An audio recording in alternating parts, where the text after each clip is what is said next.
There are so many good opportunities, and yet I find the hardest thing is to say no.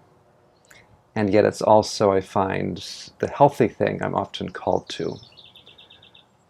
We have the delight of welcoming guests into our home most days of the week, and yet we also have a Sabbath in which we don't. We welcome guests and give them many opportunities, and yet we also define spaces where they cannot come. We give them many things, and yet we also find there are things we cannot give. People come needy and wanting things, and it's hard to remember I have to say no, that there are limits.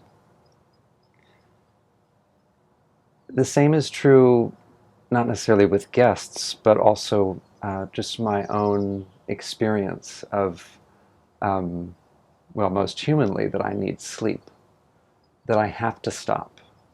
There's always more work to be done.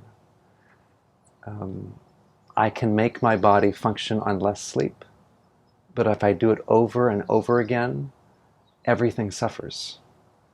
So the boundary of actually going to bed on time or getting back on schedule when I've been off is an ongoing lesson and challenge, and yet it's that choosing to stop, what must I say no to, that is actually the freeing yes. And I find that's what I struggle with, and that's what people I listen to struggle with. What must I say no to so that I can actually be the most healthy? To what will you say no in order to say yes to what is most important?